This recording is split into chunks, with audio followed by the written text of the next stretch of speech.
Today on Studio G, reporter Eddie Vargas goes in depth about the economic impact NASCAR has on the city of Las Vegas. Our very own Jamie Seymour goes behind the scenes to tell us more about UNLV's enlarged version of the Olympics. And with a final decision made this week in the Vatican, reporter Heather Feyerberg brings us more on the election of the new Pope. The most memorable stories of the week up next here on Studio G Magazine.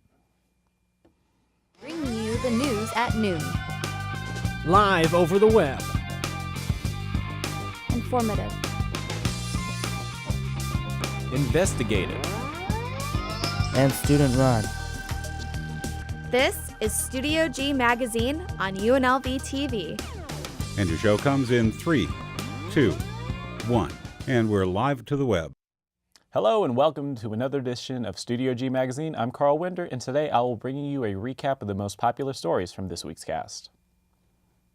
White smoke appeared from the Sistine Chapel just after 11 a.m. Wednesday, signifying the election of the new Pope.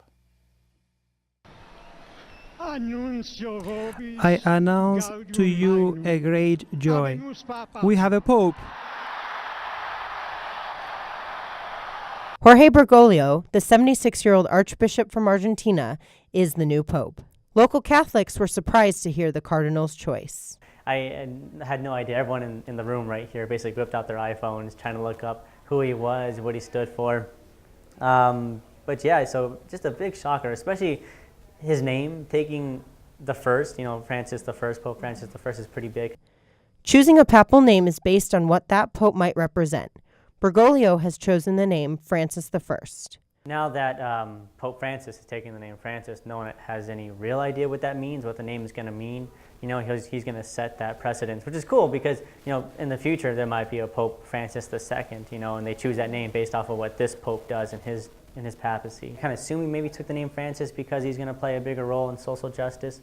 And in terms of anything other liberal stuff, I guess in terms of women priestess or gay marriage, a lot of that stuff's going to be on the table. However, because most of the cardinals are conservative and most of the church is in itself, we probably won't see much change in that matter. The new Pope brings lots of firsts, his name, as well as being the first not to come out of Europe.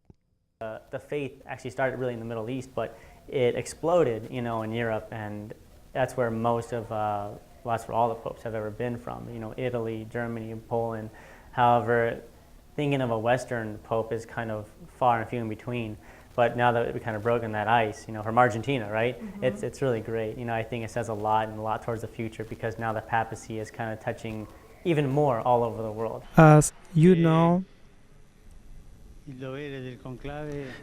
duty of the conclave was to appoint a bishop of Rome, and it seems to me that my brothers cardinals have chosen one who is from far away, but here I am. That was Heather Feyerberg reporting. Only time will tell what kind of an impact Pope Francis I will have on the Catholic community as well as the rest of the world. The Olympics were recently held at UNLV, but not the traditional Olympics you might be thinking of. Reporter Jamie Seymour brings us more on this story. The Olympics have arrived at the Student Union, the UNLV Olympics that is. The Rebel Events Board, previously known as the Rebel Pride Council, put on their latest Rebels After Dark event involving supersized versions of Olympic sports like boxing, archery, and basketball. We have a whole bunch of different things for students. Rebels After Dark is for alternative programming. So as opposed to going out on a Thursday night, you'd come here in a safe environment. So tonight we did Olympics theme and we provided Olympic Nerf ski, bouncy boxing, human-sized foosball, big shot basketball, and archery. All Rebels After Dark events are free for students and are hosted throughout the school year to give students a fun, alternative way to spend their nights in a safe environment. Usually we start events after it gets dark, so all different types of events. We do, we've done haunted houses, we've done carnivals, stuff like that too, for UNLV students. Besides fun events like the UNLV Olympics, the Rebel Events Board also puts on campus-wide competitions like UNLV Idol, open to all students. We have a lot of events coming up. Our biggest one, we have a whole bunch of movie nights and open mic nights, but our biggest one is coming up March 20th. It's UNLV Idol, so make sure you come out for that. If you want to come to Rebels After Dark and shoot some big time hoops, come check it out. For Studio G, I'm Jamie Seymour.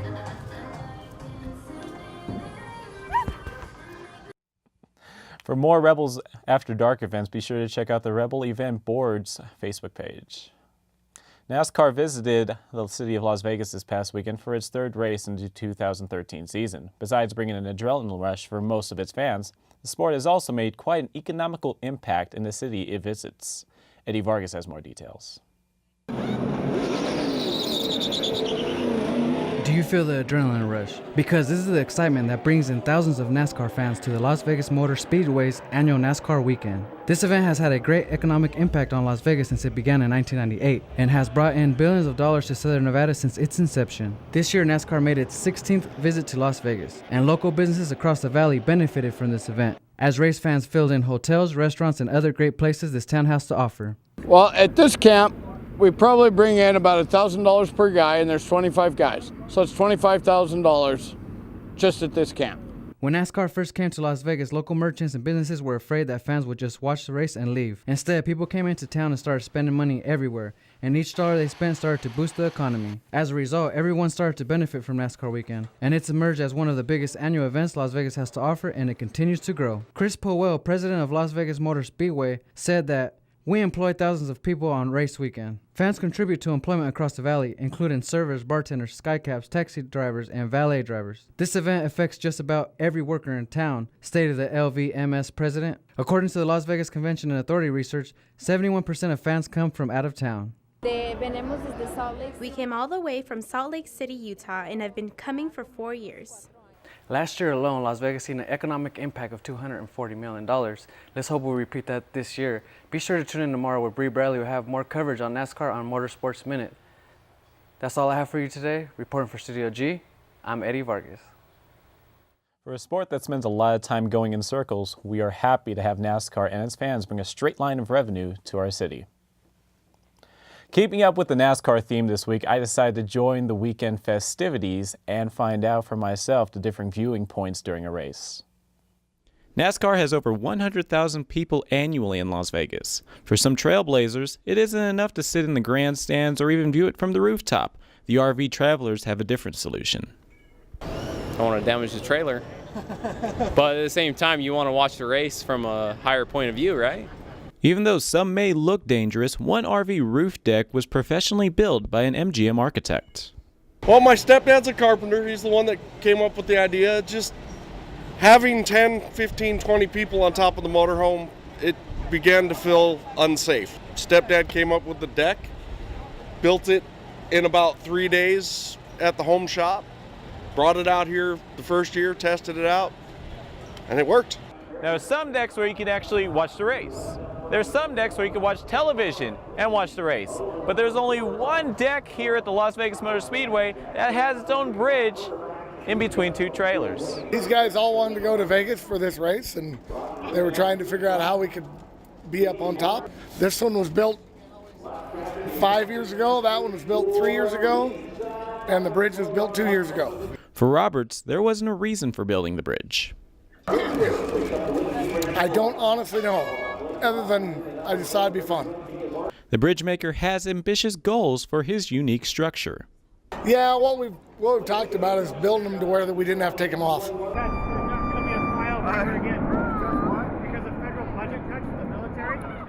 Although on top of a motorhome sounds like a great spot to enjoy racing action, my favorite was getting to personally experience the champagne shower in Victory Lane. Don't go anywhere. While we come back from our break, we'll take a look into a saloon digging up a mysterious hidden treasure. Stay tuned. I'd like to thank the members of the UNLV community that have started something.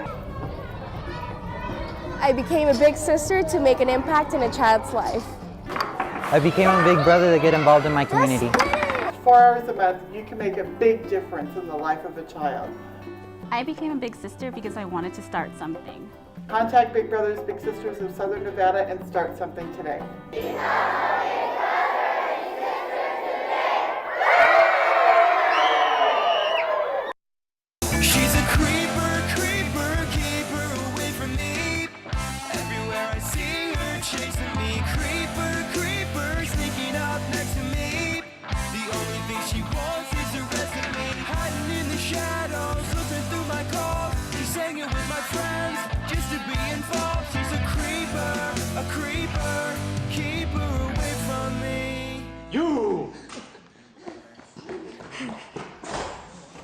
Hello, I'm being stalked. Well, I'm glad I'm not stalked anymore. I'm glad I called that hotline. But anyway, continuing with more news, crossing the threshold from the present to the past, leaving behind the hustle and bustle of the Las Vegas Strip. Our very own reporter Bree Bradley stumbled across a desert gem, now far up from the UNLV campus. She tells us more. Just 15 miles outside of Las Vegas lies what historians believe to be the oldest bar in Clark County. Established in 1913 by George Fale, the Pioneer Saloon was a place for local miners to kick off their boots and enjoy an evening with friends. Celebrating its 100-year anniversary, this saloon has been touched by numerous tragic deaths, old mining heritage, featured in countless movies and television shows, and even bears a room dedicated to the remembrance of the 1930s great American couple, Carole Lombard and Clark Gable. Amongst the cozy atmosphere and rich history, it was no surprise to owner Noel Shekels to recently discover a hidden treasure within the building. A year ago, National Geographic contacted us, said, can we come in and look for the gold? And so we said, sure. So they came in for 3 days and looked for the gold. And there was many places they didn't get a chance to check, so they never found the gold. But what they did find was about 3,000 or 4,000 coins that were tossed up on top of the bar by the miners for good luck. But on top of the bar, there's a gap between the bar and the wall about this much. So most of the coins went over the top of the bar and fell on the floor. Thousands of coins, including buffalo nickels, mercury dimes, and wheat pennies, poured from the 2-foot space that the team dug into behind the 100-year-old bar. Interestingly enough, there is still nearly 14 feet of space that has still been untouched. We believe there's about 20,000 coins back there, and possibly the gold. The recent treasure discovery is only one of many historical aspects that lure visitors to the Pioneer Saloon.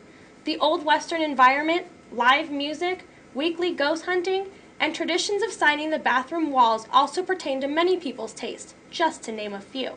That has been a tradition for 100 years. There's stuff that dates back from the time they opened the bar, and how that started is a mystery. We repaint it about every 90 days. Someday they'll have the technology, they can peel all that back. The Pioneer Saloon is a place where most of its patrons see as a sanctuary away from the big city of Las Vegas, and its rich history makes it an even more desirable place to be. For Studio G, I'm Bree Bradley. If you're interested in finding out more about the upcoming events for the Pioneer Saloon's 100-year anniversary, be sure to visit their website at pioneersaloon.com. This past Saturday, the new Children's Discovery Museum opened its doors to the community in downtown Las Vegas. Reporter Maria Landeros decided to check it out. Hundreds of people waited in line since the early morning for the grand opening of the all-new Discovery Children's Museum located in Symphony Park in downtown Las Vegas. We are super excited to have this many people enjoy the museum today. The community is really coming in and showing us that this is a great resource. We've heard from people the colors are bright. They really like that it's larger than the last facility and that it's new exhibits. The 3-story, 58,000 square feet museum features 9 new interactive exhibition galleries in science, arts, culture, and early childhood learning, as well as daily demonstrations, workshops, and activities. It's interactive, so it's a different way for them to learn, and it gets them away from the TV. It gets them someplace safe where they're not riding their bikes on the street or something like that, unsupervised. This is a place where parents can come and learn, and they can have fun with their kids. The Children's Museum provides a fun environment for children to learn and have fun at the same time.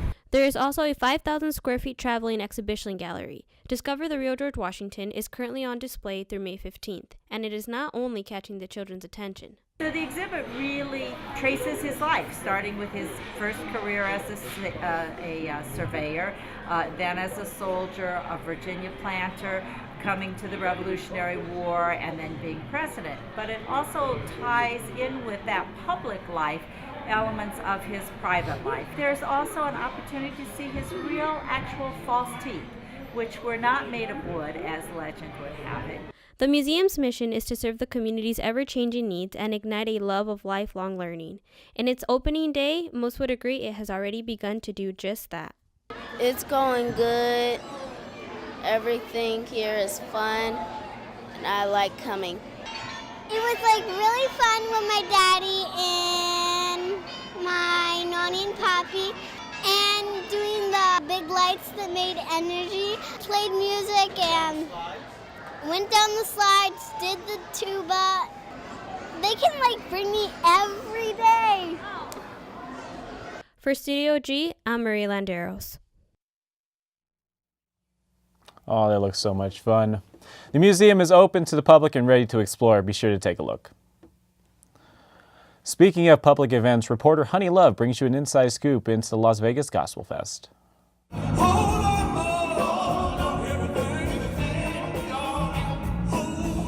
The City of Henderson, in collaboration with KCEP Power 88, hosted its 10th annual Gospel Fest at the Henderson Pavilion. Attendees came out for a night of laughter,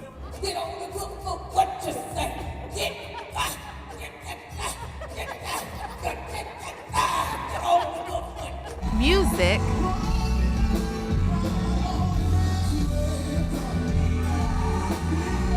and some who came for neither. I thought this was a gospel feast. I'm looking for the rack of ribs, the macaroni and cheese greens, and surely with all the ethnic people, if you will, somebody got some peach cobbler around here. Not only did the Gospel Fest incorporate traditional Southern hymns, but it also included a new form of gospel music from artists like I.C. Jones, who made a transition from rap to gospel rap. God hit me with that Holy Spirit, bam, and was like, I raised you up to rap, but I raised you up to rap for my glory. And in order to do that, you can't do a few songs for me, you need to do all your songs for me. And so that's why gospel rap. It's a way to minister. Contemporary gospel artist William Roundtree says it was his calling. There's a purpose for everyone, and we just have to wait on God and trust.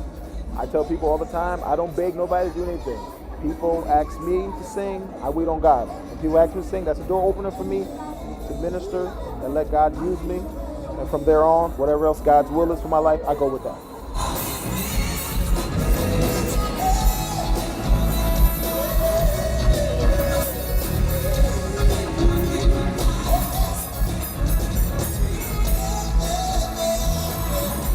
Well, I have to say, I've had an amazing experience tonight, and I have truly, truly been touched. Reporting for Studio G, I'm Honey Love.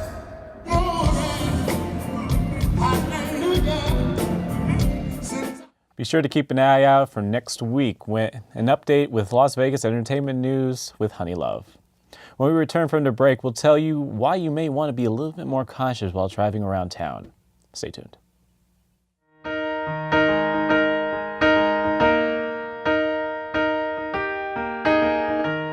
Where is the moment we need it the most? You kick up the leaves and the magic is lost. Tell me your blue skies fade to gray. Tell me your passion's gone away, and I don't need no carrying on. You stand in the line just to hit a new low. You're faking a smile with the coffee to go. And tell me your life's been way offline. You fall to pieces every time, and I don't need no carrying on, 'cause you had a bad day. From now until May 22nd, Metro's Traffic Bureau will be conducting traffic enforcement operations throughout the Las Vegas Valley. Metro's Traffic Bureau hopes to avoid accidents like this from happening far too often. Metro has identified intersections with high frequency of collisions like Charleston at Lamb Boulevard and Decatur at Flamingo Road to monitor. These are only a few of the many streets where drivers will have to pay extra attention and avoid breaking the law. They have a constant yield of accidents, and we need to solve the problem. Distracted driving is a big one. We still have people ignoring the 2012 cell phone law. You see it every day, somebody on the phone. We need to remind citizens that red is red. Yielding right-of-way, we see that a lot where particularly somebody turning left needs to yield to approaching traffic. And most people don't even come to a full stop turning right on a red.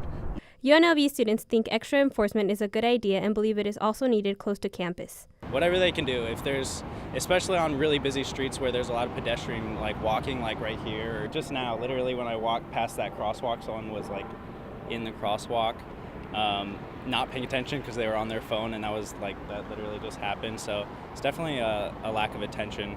Like here in Maryland, you know, you see people crossing all the time and you don't see many lights. I would consider for the Metro to put officers on this kind of street where, you know, many pedestrians are walking. The activity is sponsored by the Joining Forces grant from the Nevada Office of Traffic Safety. They hope to increase traffic safety awareness and reach the state's goal of 0 fatalities. It's probably a little better to slow down and stop at the red lights and be a courteous driver. Maria Landeros reporting there. Hopefully more enforcement will help drivers pay attention on the road and avoid as many accidents as possible. It was unthinkable to begin with that a major city would ban the sale of sugary drinks. Well, that's what New York City Mayor Bloomberg wants to see happen for his city. The soda ban, which was supposed to go into effect today, was put on hold Monday thanks to a judge. But Mayor Bloomberg isn't giving up yet. He feels adamant that this is the right thing to do in regards to the public health and believes he will succeed on his appeal. Being the first to do something is never easy. When we began this process, we knew we would face lawsuits. Anytime you adopt a groundbreaking policy, special interests will sue. That's America. The law would have restricted the sale of sodas and sugary drinks, keeping them under 16 ounces in restaurants, movie theaters, and stadiums. The American Beverage Association and Business Association of Theater Owners of New York say the city has overstepped its boundaries. Its claim that the law would hurt small and minority-owned businesses. Bloomberg's concern is mostly on the health of Americans, which he feels needs to get much better, including the lowering of obesity rates. With so many people contracting diabetes and heart disease, with so many children who are overweight and obese, with so many poor neighborhoods suffering the worst of this epidemic, we believe it is reasonable and responsible to draw a line, and that is what the Board of Health has done. As a matter of fact, it would be irresponsible not to try to do everything we can to save lives. It looks like the people of New York City can continue to buy their large sugary drinks for now. But this battle is far from being over. Where can you experience football, hockey, NASCAR, and even sign your own professional athletic contract? Well, reporter Honey Love visited a sports fan's paradise. Take a look. Have you ever wondered how the pros do this? Or even this? Well, Score's interactive sports exhibit gives sports fanatics a chance to become a professional athlete and get their shot in the big leagues. Guests can look to experience interactive exhibits, one of the largest private collections of memorabilia in the country. Located inside the Luxor Hotel and Casino, this 10,000 square foot exhibit holds more than 200 prized pieces throughout 8 galleries and is valued in the millions of dollars. At Score, what we try to do is we make the fan feel like they're the athlete, they're the legend. The first thing you do when you come to Score is you're going to sign up for your fantasy contract. So you're going to pick what your favorite sport is, what your favorite team is, and you're actually going to enter into a contract with that team. As I began my journey as a professional athlete, I then tested my skill as a football pro in the peripheral vision test. I then tried my hand at hockey with the NHL-themed stick handling drill. Let's just say there was room for lots of improvement. I stopped to pay homage to Babe Ruth and then warmed up my pitching arm. Even the pros get a little rusty. Next up, the NASCAR Pit Stop Challenge. Adam, I broke it. Really? It's on there. Although I may not be a race car driver and I may not be the best at pit crew, thanks to Score Interactive Sports Exhibit, I can sure try it out. Reporting for Studio G, I'm Honey Love. Thank you very much, Honey. If you'd like to take your shot at the pros and become a legend, be sure to check out Scores inside the Luxor. And after visiting Scores, why not take a stroll through Symphony Park? Just a few minutes from the bright lights of the Las Vegas Strip is Symphony Park, around the grassy field where kids and families can play. There is an artistic flair to enjoy. Symphony Park is the first major open space within downtown Las Vegas and is quickly becoming Las Vegas's urban Central Park. It's a beautifully landscaped area that encourages outdoor social interaction. And it's close to the Strip. Las Vegas is known for all the Strip life, but here we have something right next to it that's meant for kids and that families can enjoy together. Along with Symphony Park, there's also the Smith Center, the performing arts. The Smith Center gives visitors the ability to experience culture and art. The culture includes plays, ballets, and art shows. Upcoming plays include Beauty and the Beast, Shrek the Musical, and Green Day's American Idiot. While Las Vegas may be known for the Strip, remember that just a few blocks away, culture awaits you. Well, according to many psychologists, characteristics such as wealth, courage, and dangerous occupations attain female attention, which is probably why our very own Bree Bradley keeps us updated in the world of speed. Take a look at this week's episode of Motorsports Minutes.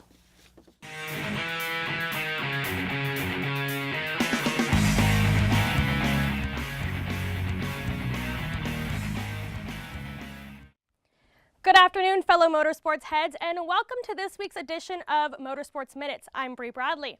Starting off today's report on speed, Matt Kenseth held off Casey Kane in a 26-lap green flag run to the finish this past Saturday to win the Cobalt Tools 400 here at Las Vegas Motor Speedway.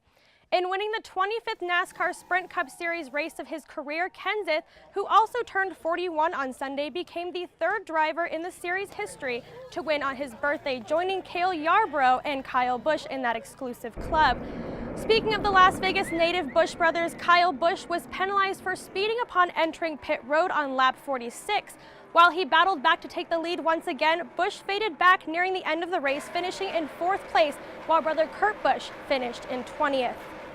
Moving from asphalt and four wheels to dirt and two, the 10th round of the Monster Energy Supercross Championship took place this past weekend. Taking a look at last year's live footage courtesy of Speed, Daytona has always been seen as the toughest test these riders face all season long. Whether rain or clear skies, this unique track built with the natural soil means it deteriorates lap by lap. Combined with its lengthy lap times, Daytona can lead to some of the most dramatic swings in any given championship, and it did just that. Ryan Villopoto took home the win this weekend, giving him 3 victories out of the last 4 races.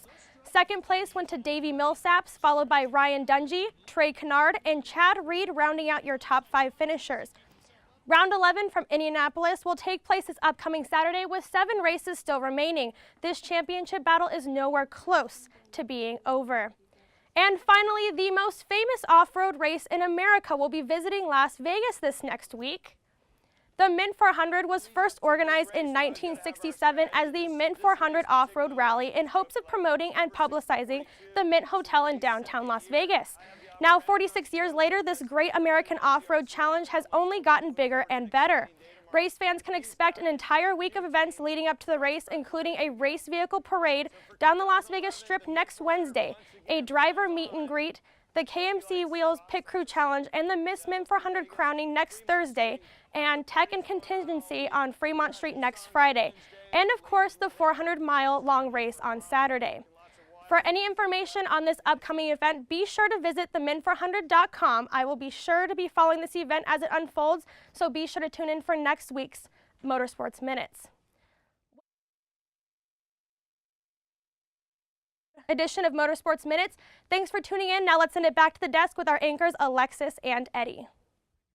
From this week, thank you for watching. I'm Carl Winder. Be sure to tune in next week as Jamie Seymour will bring you the Week in Review right here on Studio G Magazine. Have a great day, UNLV.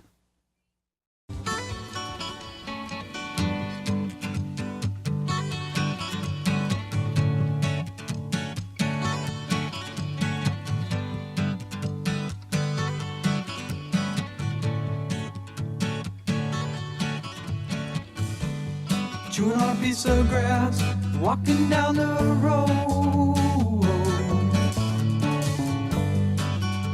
Tell me, how long you gonna stay here, Joe? Some people say